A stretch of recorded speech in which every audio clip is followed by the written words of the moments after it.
Oi, vamos ler mais um trecho do livro O Cuidado do Corpo, Sabedoria Bíblica para o Bem-Estar Físico e Espiritual, do autor Luciano Subirá.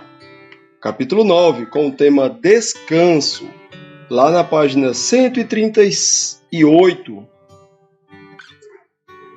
Eles pensavam que tivessem falado do repouso do sono. João 11:13. As Sagradas Escrituras não só falam do descanso, referindo-se a uma necessária pausa do trabalho com a finalidade do ser humano de se recompor, como também o relacionam diretamente com a questão do sono, como constatamos no versículo acima. Neste capítulo quero apontar a importância de ambos para a nossa saúde e, de modo especial, advertir uma geração hiperativa e notívaga a preocupar-se mais com a questão do sono como expressão da boa mordomia do corpo. O descanso não é um luxo, é uma questão de sobrevivência. Ele afetará não apenas a duração de nossa vida, como também a qualidade de vida que teremos. Confesso que nem sempre entendi isso. Costumava dizer, como parte do time dos hiperativos e notívagos, que se houvesse algum tipo de comprimido para tomar a fim de não precisar dormir, eu faria com certa regularidade. Descobri, tempos depois, que esses comprimidos já existiam. E costumava transbordar minha imensa ignorância dizendo: dormir, para mim, é perda de tempo. Gastamos um terço da vida completamente improdutivos, fazendo absolutamente nada. Muitos daqueles que nunca repetiram algo semelhante, provavelmente, já ouviram essa tolice sendo afirmada por outros. A pergunta a se fazer aos que creem na palavra de Deus bendito, Criador de todas as coisas, é: alguma coisa do que Deus fez não foi bem planejada? Não reflete a infinitude de sua sabedoria? O fato de não termos as explicações de que gostaríamos sobre todos os detalhes da criação divina não nos dá o direito de desconfiar do Deus cujo caráter está acima de qualquer suspeita e cujas obras são perfeitas. Insisto em repetir que meu propósito neste livro é destacar o ensino bíblico sobre o cuidado do corpo.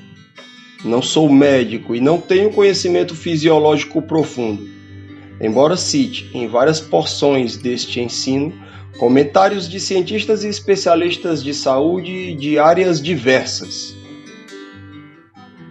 A intenção, como tais citações, é tão somente enfatizar que a ciência segue descobrindo verdades que as Escrituras já expunham há muito tempo. O sono, com tudo o que proporciona em nosso estado de repouso, é mais do que uma necessidade fisiológica a ser respeitada. É parte do plano divino a ser obedecido. Tal consciência, devidamente corroborada pelo entendimento bíblico, deveria produzir em nós uma radical mudança de pensamento e comportamento. Determinação divina. Deus, desde a criação, estabeleceu e destacou a importância do descanso. Assim, pois, foram acabados os céus e a terra e tudo o que neles há. E havendo Deus terminado no sétimo dia a sua obra, que tinha feito, descansou nesse dia de toda a obra que tinha feito. E Deus abençoou o sétimo dia e o santificou, porque nele descansou de toda a obra que, como Criador, tinha feito. Gênesis, capítulo 2, versículo de 1 a 3. A observação de um dia semanal santificado de repouso seria, posteriormente, incorporada ao Decálogo, os 10 mandamentos que foram comunicados a Moisés e, por seu intermédio, a toda a nação de Israel.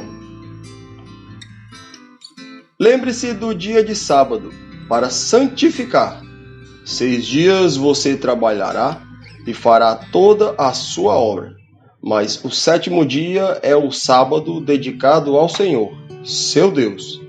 Não faça nenhum trabalho nesse dia, nem você, nem seu filho, nem sua filha, nem seu servo, nem sua serva, nem o seu animal, nem o estrangeiro das suas portas para dentro. Porque em 6 dias o Senhor fez os céus e a terra, o mar e tudo que neles há, e ao 7º dia descansou. Por isso o Senhor abençoou o dia de sábado e o santificou. Êxodo capítulo 20, do 8 ao 11. Não estou defendendo aqui a guarda do sábado, em caráter de mandamento em nossos dias. Sabemos que na Nova Aliança o sábado passou a ser reconhecido como simbolismo de um bem vindouro. Nas palavras do apóstolo Paulo, portanto, que ninguém julgue vocês por causa de comida e bebida, ou dia de festa, ou lua nova, ou sábados, porque tudo isso tem sido sombra das coisas que haviam de vir, porém o corpo é de Cristo. Colossenses capítulo 2, do 16 ao 17. Se entendesse o sábado como um mandamento divino a ser guardado nesses tempos, Paulo diria que ninguém deveria ser julgado por causa do sábado? Claro que não. Dirigindo-se aos romanos, ele comenta a questão da distinção de determinados dias. Acolham quem é fraco na fé. Não, porém, para discutir opiniões. Um crê que pode comer de tudo, mas quem é fraco na fé come legumes. Quem come de tudo não deve desprezar o que não come. E o que não come não deve julgar o que come de tudo, porque Deus o acolheu. Quem é você para julgar o servo alheio? Para o seu próprio dono é que ele está em pé ou cai, mas ficará em pé, porque o Senhor é poderoso para o manter em pé. Alguns pensam que certos dias são mais importantes do que os demais, mas outros pensam que todos os dias são iguais. Cada um tem a opinião bem definida em sua própria mente. Quem pensa que certos dias são mais importantes faz isso para o Senhor. Quem come de tudo faz isso para o Senhor, porque dá graças a Deus. E quem não come de tudo é para o Senhor, que não come e dá graças a Deus. Romanos, capítulo 14, versículo de 1 a 6. Paulo fala de diferentes opiniões que não deveriam ser discutidas entre os cristãos. Além de questões alimentares, ele aborda a diferenciação de dias, mencionando que alguns pensam que certos dias são mais importantes do que os demais, e contrastando-os com os que pensam que todos os dias são iguais. E pontua, diante da divergência de conceitos dos dois grupos, que cada um tem a opinião bem definida em sua própria mente. Isso parece ser para você a abordagem de quem acreditava na guarda do sábado como um mandamento para a igreja gentílica? Para mim, definitivamente não. O apóstolo ainda repreendeu os Gálatas, que estavam voltando aos rudimentos da lei, com as seguintes palavras: vocês guardam dias, meses, tempos e anos. Receio que o meu trabalho por vocês tenha sido em vão. Essa seguramente não seria a declaração de quem enxergava a observância do sábado como mandamento. O livro de Hebreus, que, a exemplo de Colossenses, também aponta que a lei não tinha a imagem exata das coisas, e sim a sombra dos bens vindouros, sinalizava que resta um repouso sabático para o povo de Deus, relacionando-o assim com a plena redenção. Sei que o assunto da releitura do Novo Testamento sobre o sábado merece mais atenção do que estes breves comentários, mas não é o nosso foco aqui. O ponto é que, ainda que tenha dado um mandamento com um prazo de validade, visto que a lei seria reformada e que Deus estava mirando uma mensagem posterior, e não apenas o tempo da ordenança literal do dia de descanso, não podemos negar um princípio prático por trás dele: a necessidade de descanso. O Criador estabeleceu um descanso semanal para o homem e um repouso de 1 ano após 6 de trabalho para a terra. Constatamos o estabelecimento de 1 ano sabático no cultivo do solo. Tudo que é natural foi criado com essa característica da necessidade de repouso. Embora no plano espiritual possamos concluir que seja diferente. Por exemplo, o descanso do próprio Deus não é literal. Nos termos em que necessitamos de repouso, uma vez que a Bíblia apresenta o Senhor como incansável. Será que você não sabe, nem ouviu que o eterno Deus, o Senhor, o Criador dos confins da terra, nem se cansa, nem se fatiga? Isaías 40, versículo 28. O ponto a ser enfatizado é que, embora hoje o sábado não tenha o peso de um mandamento, o princípio por trás de sua instituição, além da sua tipologia profética, é de que necessitamos de descanso. O destaque a essa necessidade surge quando vemos promessas divinas que sustentam o paralelo do descanso até mesmo para a alma humana.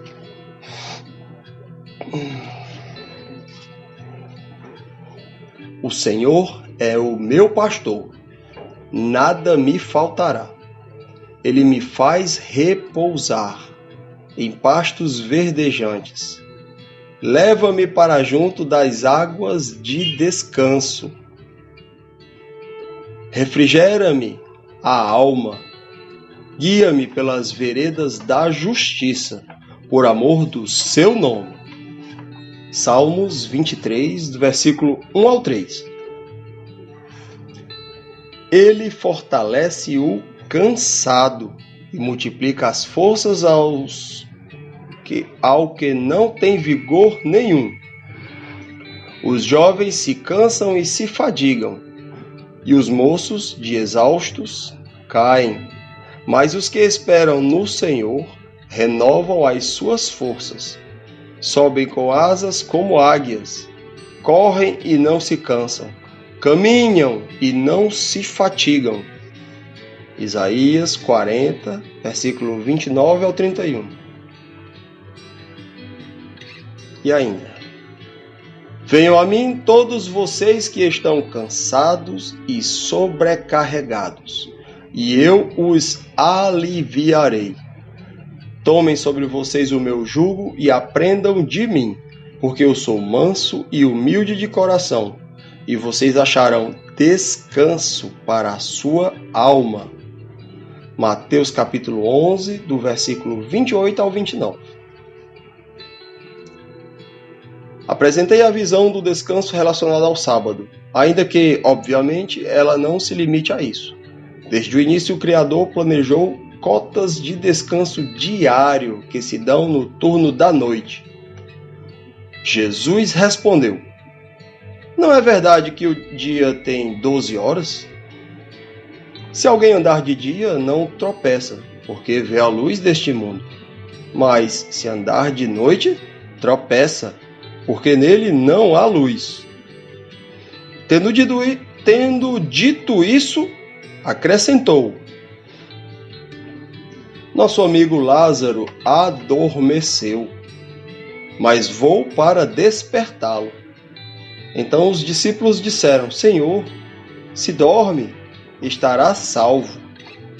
Jesus falava da morte de Lázaro, mas eles pensavam que tivesse falado do repouso do sono. Então Jesus lhe disse claramente: Lázaro morreu. Por causa de vocês me alegro de que não estivesse lá, para que vocês possam crer. Mas vamos até ele.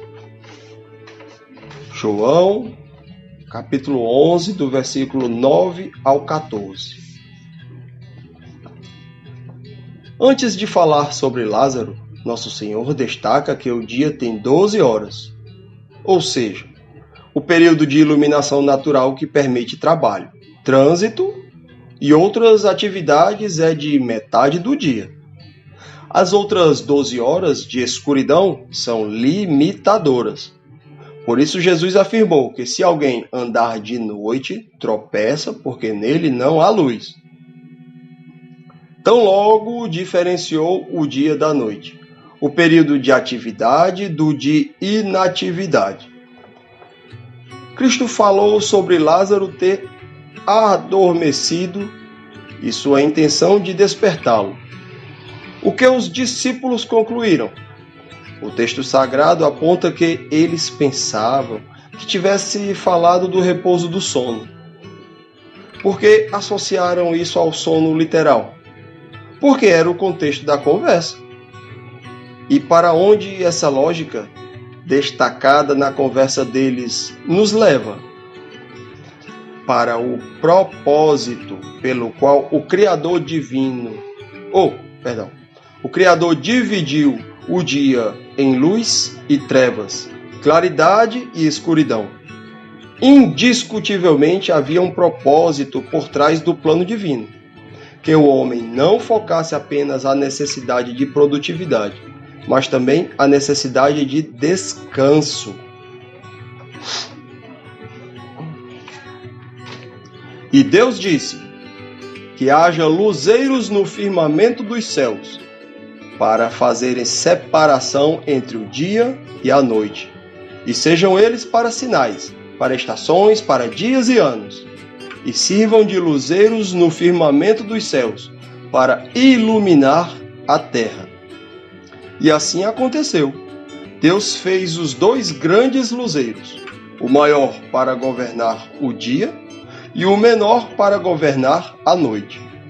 E fez também as estrelas, e os colocou no firmamento dos céus para iluminarem a terra, para governarem o dia e a noite, e fazerem separação entre a luz e as trevas. E Deus viu que isso era bom.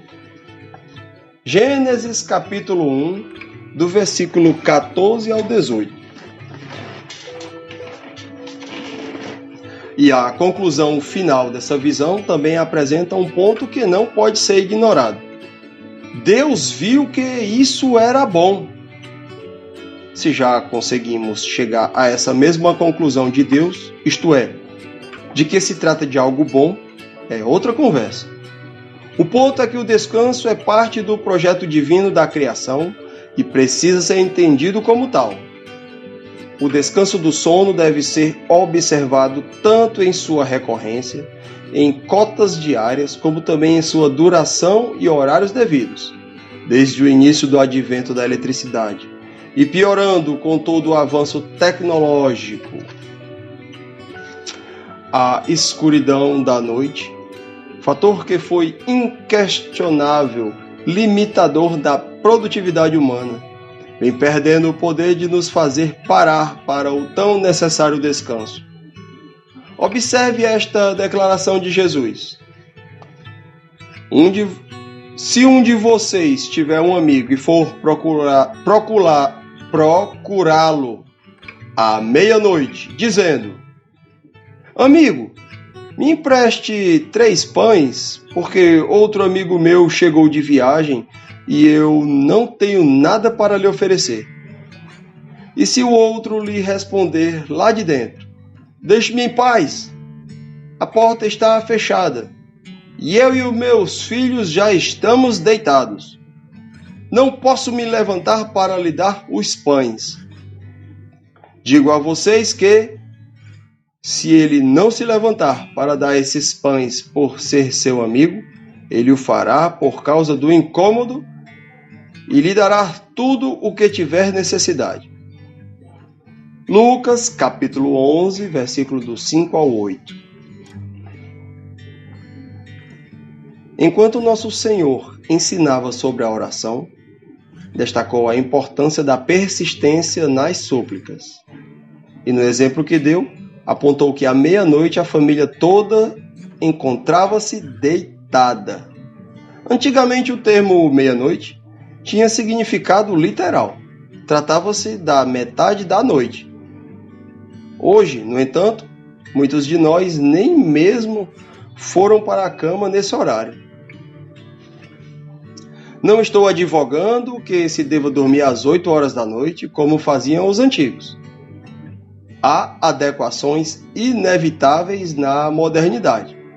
Por outro lado, se não percebermos que há uma hora necessária para interromper a produtividade, dando lugar ao descanso, entraremos em colapso físico e mental.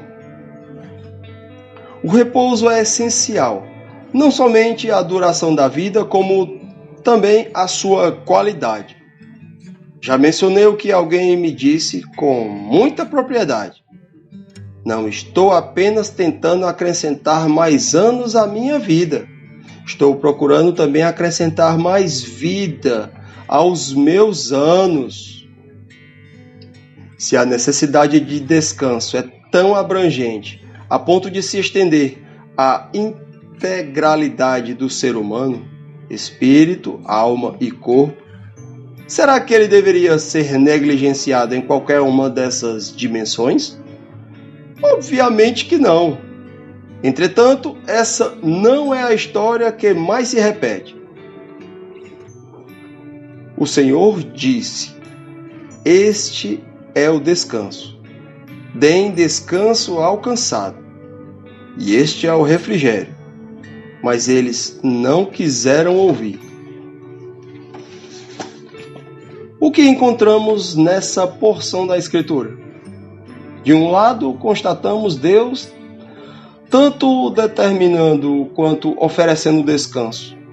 Do outro, a negligência de seu povo. Mas eles não quiseram ouvir. Triste, mas a humanidade segue achando-se mais sábia do que o próprio Criador e ignorando, conscientemente ou não, seus santos conselhos. E qual é o resultado de tal rebeldia? O que acontece quando não observamos os princípios divinos? Uma hora, a conta chega.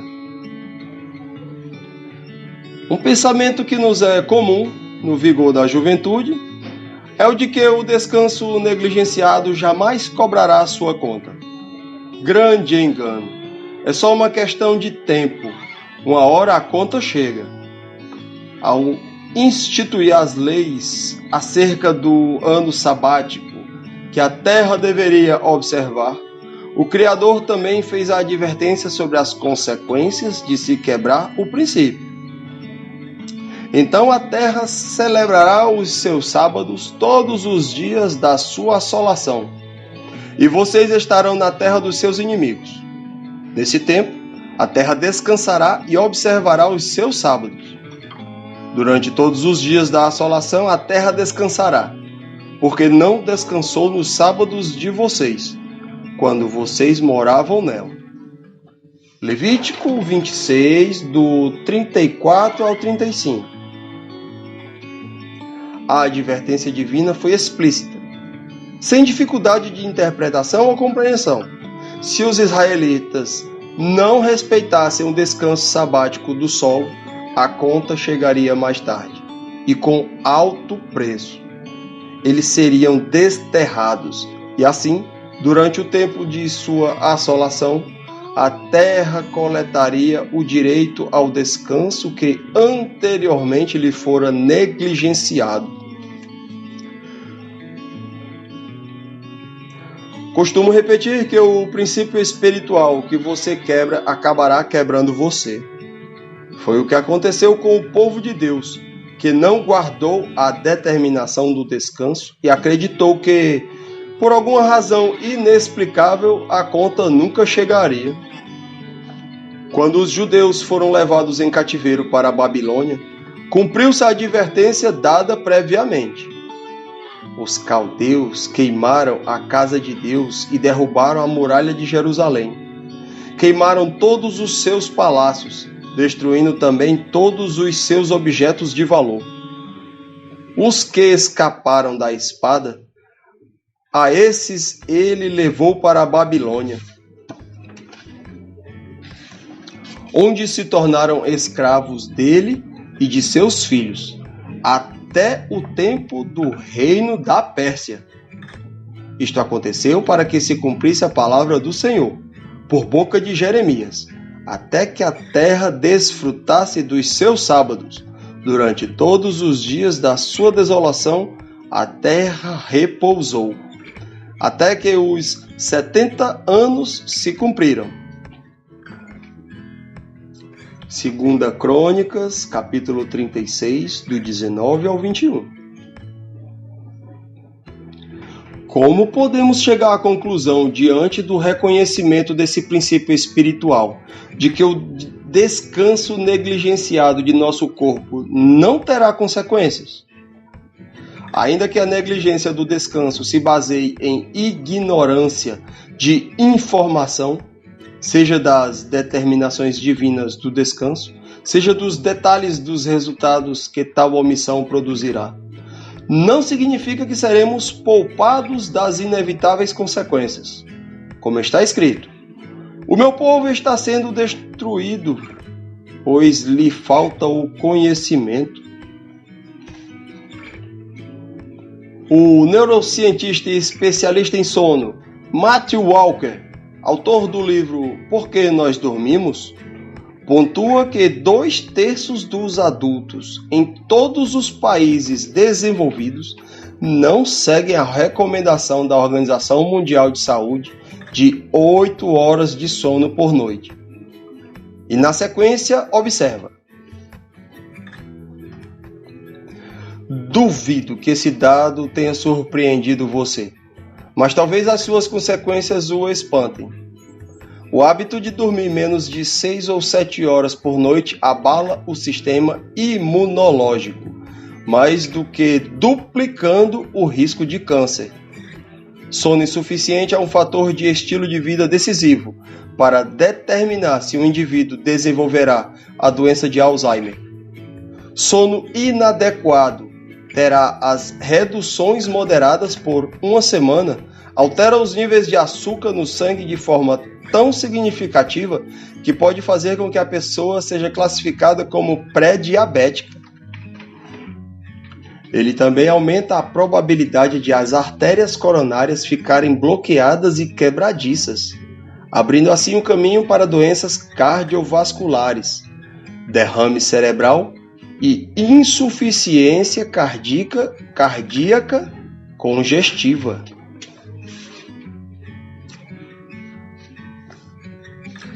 Talvez você também tenha reparado que sente mais vontade de comer quando está cansado.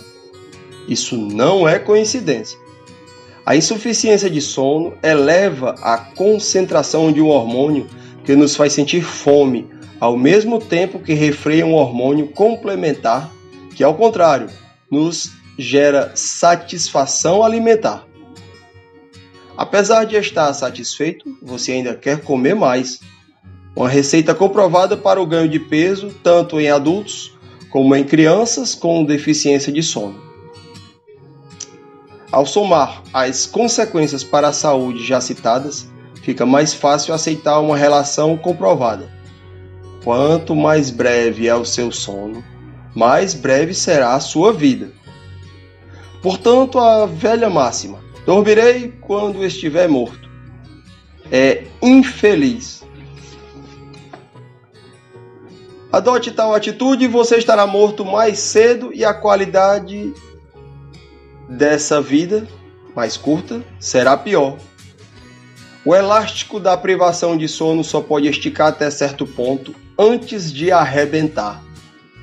Infelizmente, os seres humanos são a única espécie que se priva deliberadamente de sono sem obter um ganho legítimo. Todos os componentes da saúde física, mental, emocional e incontáveis costuras do tecido social estão sendo erodidos pelo nosso oneroso estado de negligência do sono, tanto humano quanto financeiro. A privação do sono mata? Se a considerarmos os resultados em curto prazo, só pela perspectiva do dano autoimposto, salvo algum transtorno genético que envolva uma insônia progressiva, normalmente a resposta seria não. Mas e as outras formas de dano causadas pelas consequências de sua negligência? O livro de Atos registra um episódio, não tão incomum na história da humanidade, de outras formas de danos causados pela administração errada da necessidade do sono.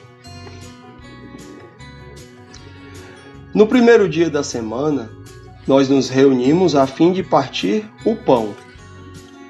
Paulo, que pretendia viajar no dia seguinte, falava aos irmãos e prolongou a mensagem até a meia-noite.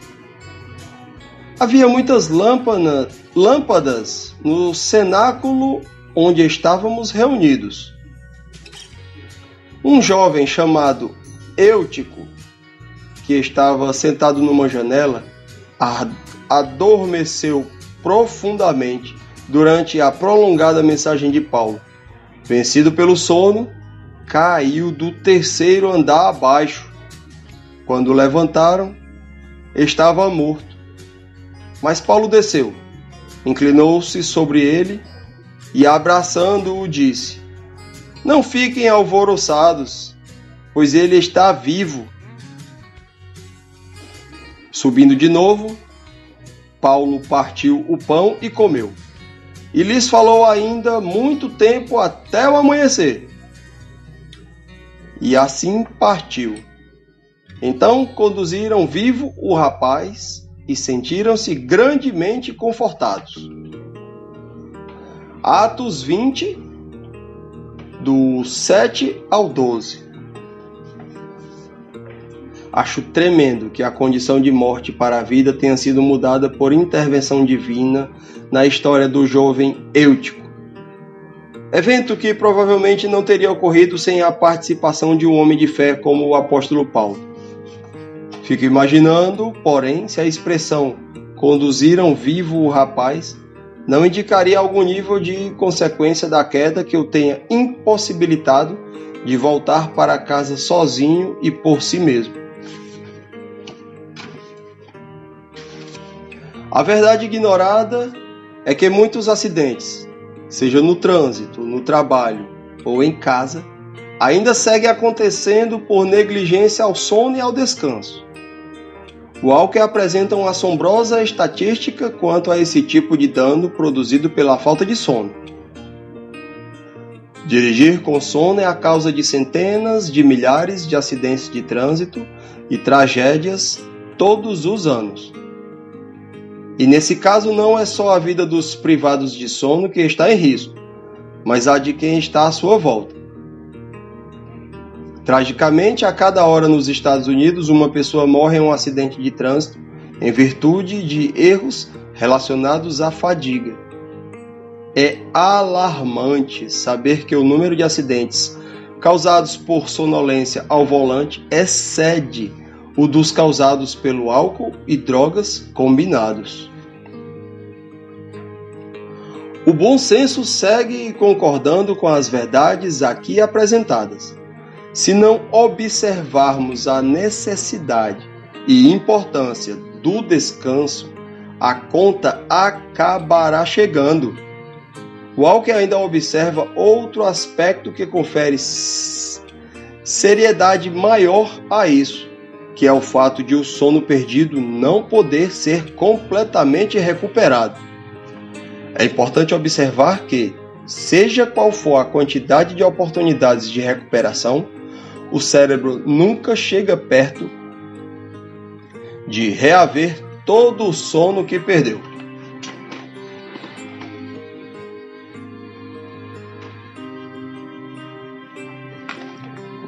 Tudo o que Deus fez é bom. Como já vimos, à medida que as realizações do Criador iam sendo executadas, ocorria também uma avaliação das etapas do processo. Em cada uma delas, a constatação divina era semelhante. E Deus viu que a luz era boa. Depois a frase, e Deus viu que isso era bom. E se repete por 5 vezes.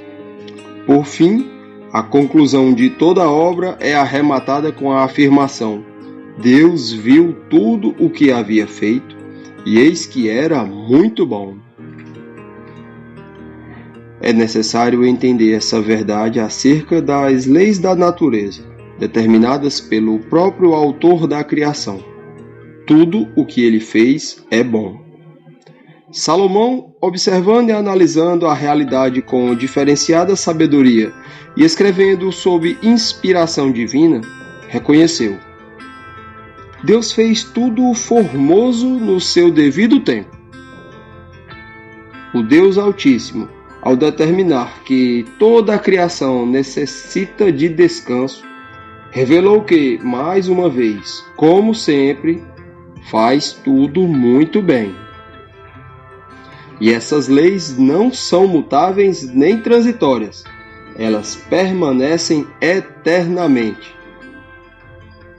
Sei que tudo o que Deus faz durará eternamente, sem que nada possa ser acrescentado nem tirado, e que Deus faz isto para que as pessoas o temam. Eclesiastes, capítulo 3, versículo 14. O profeta Daniel asseverou que o Senhor é justo em tudo o que faz. E, ao estabelecer as leis que regem o mundo natural, sua própria criação, ele não faltaria com a justiça, traço inquestionável de seu caráter. Então, por que não aceitamos isso com fé, da forma mais simples possível? Porque resistimos ao funcionamento de suas leis? O sono não é exigência exclusiva dos seres humanos, embora tenhamos algumas características singulares, especialmente no tocante aos sonhos. Matthew Walker assevera, sem exceção, todas as espécies animais estudadas até hoje dormem ou fazem algo notavelmente parecido com dormir. O especialista do sono pontua ainda que não temos dormido como deveríamos e que o número de turnos de sono, sua duração e o momento em que ele ocorre foram totalmente distorcidos pela modernidade. Jesus, enquanto vivia na condição humana, demonstrou respeito às leis naturais, e o que incluía o reconhecimento de limitações humanas, como o cansaço e a devida resposta a isso. O descanso, pois tudo o que Deus fez é bom. Assim, Jesus chegou a uma cidade samaritana, chamada Sicar, perto das terras que Jacó tinha dado ao seu filho José. Ali ficava o poço de Jacó. Cansado da viagem, Jesus sentou-se junto ao poço. Era por volta do meio-dia. João, capítulo 4, versículo do 5 ao 6. Mesmo sendo o Filho de Deus, Cristo viveu limitado a um corpo que se cansava. Foi o que aconteceu nessa viagem, uma vez que ele e os discípulos haviam caminhado uma longa distância sob o sol intenso. O texto diz que era por volta do meio-dia. A menção de Jesus sentando-se junto ao poço por motivo de cansaço não sugere outra coisa que não a necessidade de recompor-se fisicamente.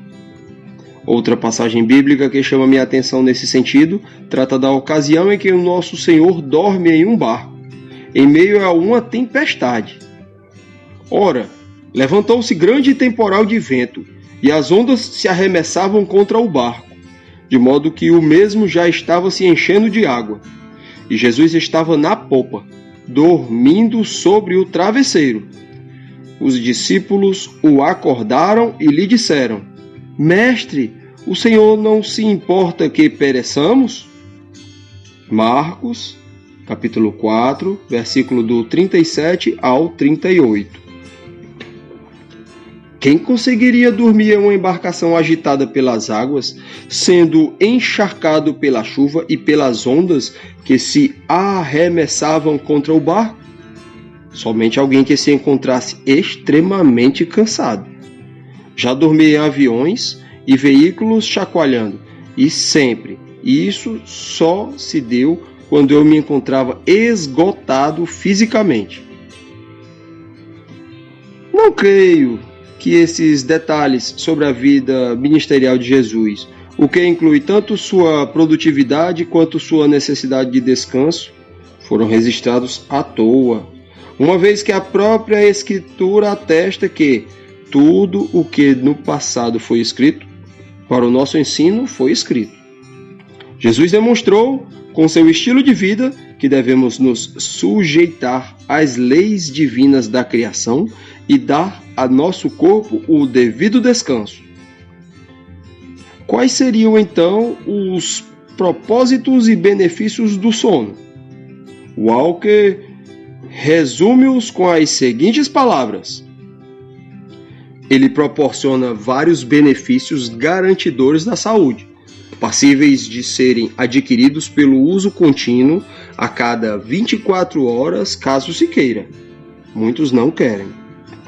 No cérebro, o sono potencializa uma diversidade de funções, incluindo a nossa capacidade de aprender, memorizar e tomar decisões e fazer escolhas lógicas.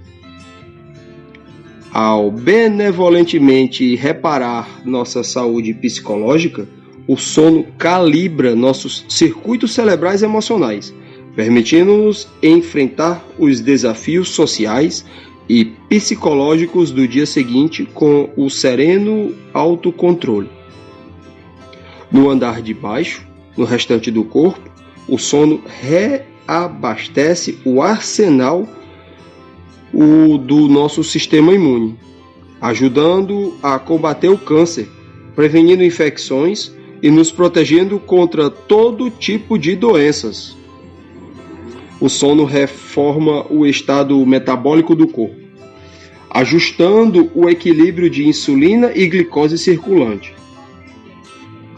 Também regula o apetite, ajudando a controlar o peso corporal ao substituir uma alimentação repulsiva pela escolha de alimentos saudáveis. O sono abundante mantém um florescente microbioma no intestino, o qual, como já se sabe, boa parte da nossa saúde nutricional começa. O sono adequado está intimamente associado à boa forma do sistema cardiovascular, baixando a pressão sanguínea ao mesmo tempo que mantém o coração em boa condição. Sim, uma alimentação equilibrada e a prática de exercícios são de importância vital. Porém, agora o sono é tido como a força preponderante nessa trindade da saúde. O prejuízo físico e mental causado por uma noite de sono ruim é maior do que os causados por uma equivalente falta de alimento ou de exercício. É difícil imaginar qualquer outro estado, natural ou criado pelo uso de medicamentos, que propicie uma reparação mais poderosa da saúde física e mental em todos os níveis de análise. Com base em uma rica e nova compreensão científica do fenômeno do sono, já não é preciso perguntar para que serve dormir. Agora somos obrigados a questionar se há alguma função biológica que não seja beneficiada por uma noite bem dormida. Até o momento, os resultados de milhares de estudos indicam que não há. Portanto, quando nos recusamos a respeitar a necessidade de descanso, nossa atitude, além de rebelde, também é tola. Como ignorar a sabedoria divina? Como podemos ser tão prepotentes a ponto de achar que entendemos melhor o funcionamento da criação do que o próprio Criador? Seguramente isso não é sensato. Afiando o machado. O mundo da comunicação costuma usar um monte ao referir-se à forma como se trabalha as artes visuais. Mais é menos e menos é mais. A essência por trás da fala conclusiva é a de que, não raro, muita informação acaba tendo menos impacto, ao passo que, em contrapartida, menos informação produz maior impacto. Penso que, em termos de produtividade de nosso corpo, a frase também funcione bem. Menos produtividade, em razão da interrupção do descanso, é mais. Mais saúde, disposição, energia e longevidade, determinando assim uma produtividade eficiente e contínua. Por outro lado, menos é mais é menos. Ou seja, quanto mais trabalhamos sem a devida recomposição provida pelo descanso, a qualidade da produtividade, bem como sua continuidade, acaba sendo comprometida. Uma verdade espiritual que se aplica muito bem nesse contexto é a que nos foi comunicada no livro de Eclesiastes. Quem arranca pedras será ferido por elas. E o que racha lenha se expõe ao perigo. Se o machado está embotado e ninguém o afia, é preciso redobrar a força. Mas com sabedoria se obtém êxito. Eclesiastes, capítulo 10, do versículo 9 ao 10. Consideremos juntos essa verdade apresentada pelas Escrituras. O contexto exposto no versículo 9 aponta para quem racha lenha. E então, depois de enfatizar a atividade, passa a falar da ferramenta, o machado. Se o corte do machado estiver embotado, será necessário mais esforço, energia e tempo para concluir a tarefa do que o normal. Entretanto, se houver a sabedoria de fazer uma pausa no trabalho com a finalidade de recuperar a eficiência da ferramenta amolando o seu corte, o resultado será uma produtividade maior, com menor consumo de energia e tempo. Essa é a razão de a palavra de Deus afirmar que a sabedoria, de se afiar o machado, é determinante no resultado do trabalho. Ninguém pode alegar não poder parar de cortar lenha para afiar seu machado em nome do comprometimento da produtividade. A lógica aponta para a direção contrária. Não pausar, temporariamente, para dar à sua ferramenta melhores condições de trabalho, é o que merece a classificação de contraproducente. Ainda assim, muitos de nós, como foi o meu caso, deduzimos que o cansaço é perda de tempo, que o descanso é perda de tempo. Recordo-me da ocasião em que o Dr. Aldrin Marshall proporcionou-me esse entendimento por meio de uma ilustração. Ele disse: imagine um parque de diversões que funciona todos os dias, ininterruptamente, recebendo milhares de visitantes todos os dias. Quando as pessoas chegam, o parque está limpo e organizado. E o dia todo, enquanto todos estão lá se divertindo, não há pausas para a limpeza e manutenção dos brinquedos. Considerando que é impossível não prover limpeza e manutenção para que o parque siga funcionando, quando é que isso acontece? Durante a noite. Agora imagine que o parque é o seu corpo, ativo todo dia, o dia todo, e que, de modo semelhante, não pode ficar sem limpeza e manutenção. Quando isso ocorre? A resposta segue sendo a mesma: à noite. De repente, aquele pensamento tolo de que dormir era perda de tempo começou a desvanecer-se. Parece surpreendente demais para algo tão simples, mas foi a partir dessa conversa que se iniciou em minha vida um processo de despertamento para a importância do sono. Enquanto dormimos, o machado está sendo afiado. O descanso, uma pausa temporária em nossa produtividade, garante que ela não sofra retrocessos. Tudo o que Deus fez é bom, e isso inclui a necessidade de repouso reparatório. Destaquei alguns parágrafos atrás que Jesus respeitou os limites de seu próprio corpo sem perseguir, de forma insensata, uma dimensão de produtividade fantasiosa.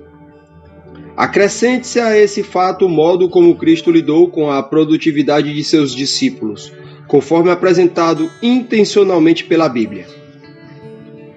Os apóstolos voltaram à presença de Jesus e lhe relataram tudo o que tinham feito e ensinado.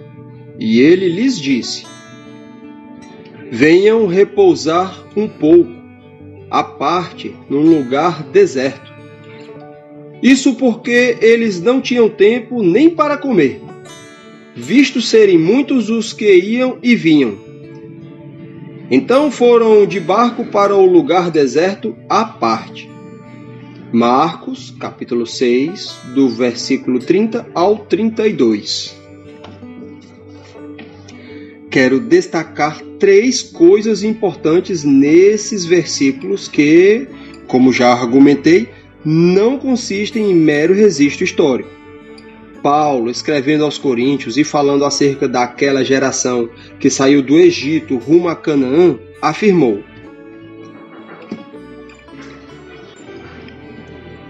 estas coisas aconteceram com eles para servir de exemplo e foram escritas como advertência a nós, para quem o fim dos tempos tem chegado. O mesmo pode ser dito do que foi registrado sobre os discípulos de Jesus. Trata-se de exemplos e advertências oferecidas a mim e a você. Passemos, portanto, às constatações do texto bíblico. Número 1. O versículo 30 enfatiza a produtividade, tendo cumprido a missão para o qual tinham sido enviados. Os discípulos retornaram a Cristo e houve uma prestação de contas detalhada. Lhe relataram tudo o que tinham feito e ensinado. Já o versículo 31 registra a importância da interrupção temporária da produtividade, uma convocação ao descanso. Venham repousar um pouco, à tarde, num lugar deserto. Uma observação justa é que a proposta foi feita pelo maior interessado em nossa produtividade ministerial, o próprio Cristo, que nos comissiona a servir. Número 3. O versículo 32 ressalta o motivo pela qual a pausa do repouso se mostrou necessária. Isto porque eles não tinham tempo nem para comer, visto serem muitos os que iam e vinham. O trabalho demasiado se torna comprometedor quando não há descanso. Quando eu era garoto, ouvia os mais velhos fazerem alusão à inutilidade de um parafuso quando apertado demais. Não adianta espanar a rosca. Como já reconhecido e repetido, tudo o que Deus fez é bom. Inclusive a criação do ser humano com sua embutida necessidade de descanso. Ainda que não tivéssemos acesso ao grande volume de informações sobre a importância do sono, fruto de inúmeras descobertas e constatações científicas, a simples crença na orientação bíblica deveria ser suficiente para darmos mais valor e atenção ao descanso. Porém, acrescente-se a essa responsabilidade espiritual de andar no que determinam as Escrituras Sagradas, as claras informações a que hoje temos acesso, na perspectiva natural, sobre por que precisamos de repouso, e ninguém será indesculpável se optar por prosseguir em deliberada negligência. O distúrbio das preocupações.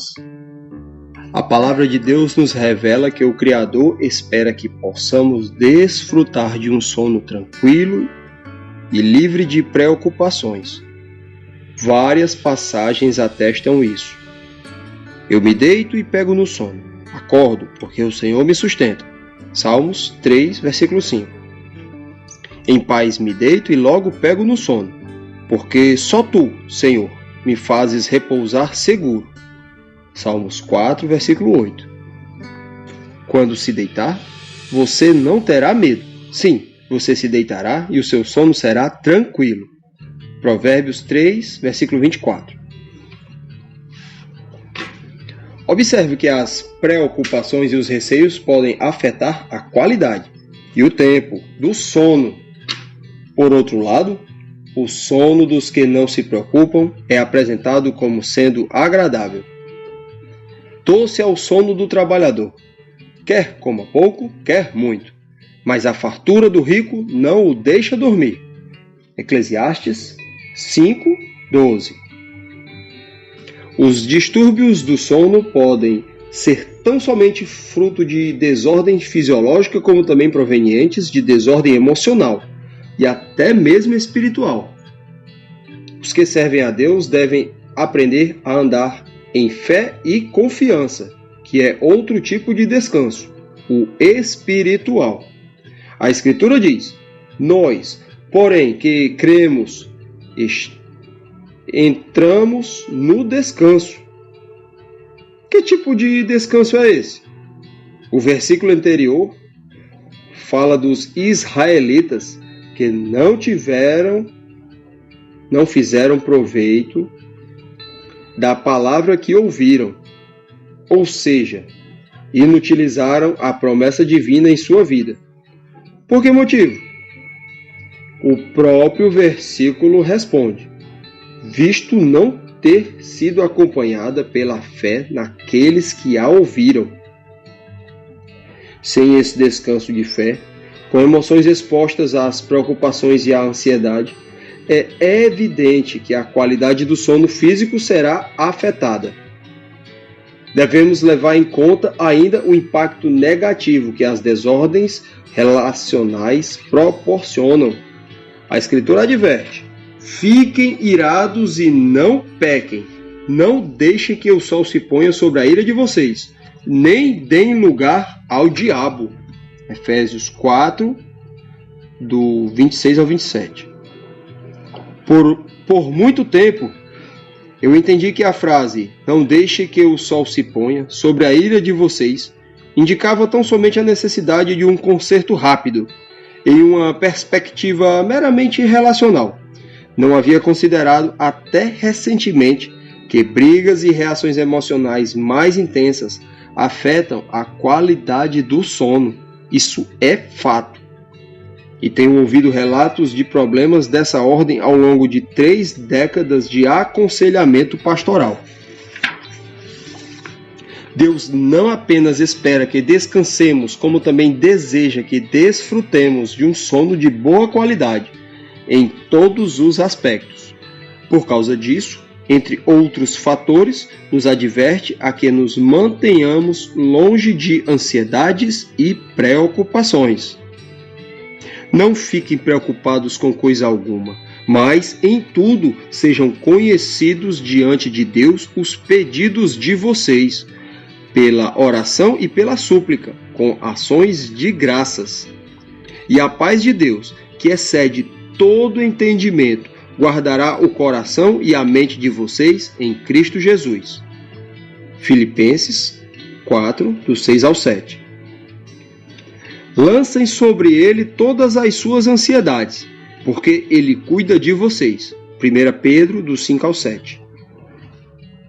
Ainda que o enfrentamento da ansiedade seja um tema complexo, que demanda atenção especial a aspectos psíquicos e somáticos, e não caberia aqui discuti-lo a fundo, é imprescindível que o cristão compreenda a importância de lançar todas as preocupações sobre o nosso Deus cuidadoso e revisitar constantemente as promessas de seu amor leal.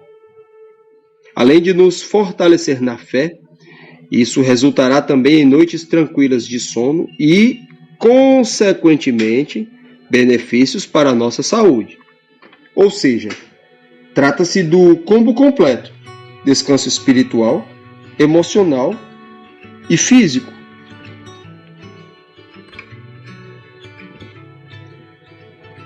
E a preguiça não é condenada? Por fim, muitos justificam a negligência quanto ao descanso como se fosse uma espécie de contraponto à preguiça. Eu mesmo já o fiz incontáveis vezes. Presumia que normalmente quem ataca a produtividade e a incansável determinação de nós, imperativos, deveria ser o tipo de gente sossegada ao extremo. Pessoas que eu julgava e classificava em diferentes níveis, como acomodadas e preguiçosas. O problema é que comumente transitamos entre os extremos. Ou pensamos em termos de produtividade excessiva, sem respeito ao descanso, ou em termos de completa falta de reconhecimento de sua importância, o que pode nos levar a alimentar a negligência e a preguiça. E vale destacar, é evidente que a palavra de Deus também condena a preguiça. Ó preguiçoso, até quando vai ficar deitado? Quando se levantará do seu sono? Um pouco de sono, um breve cochilo, braços cruzados para descansar. E a sua pobreza virá como um ladrão, a miséria atacará como um homem armado. Provérbios 6, do 9 ao 11. A mensagem aqui não é de condenação ao sono, e sim ao cultivo da preguiça, ou seja, a falta de diligência na produtividade mascarada por uma necessidade legítima. Tais advertências se repetem na Bíblia, o que indica a transição do nível da mera informação para o da ênfase. Não ame o sono, para que você não empobreça. Abra os olhos e você terá pão de sobra. Provérbios 20, 13. Ambos extremos serão danosos ao ser humano. A sabedoria se encontra no devido equilíbrio entre o reconhecimento dos dois tipos de valores bíblicos que nos são comunicados. É inquestionável que qualquer excesso é errado, seja a preguiça ou a negligência do descanso. O mesmo, aliás, poderia ser dito a respeito do exercício físico, assunto de nosso próximo capítulo. Agradeço! Li todo o capítulo 9 sobre descanso. Que maravilha! Bênção do céu! Tchau!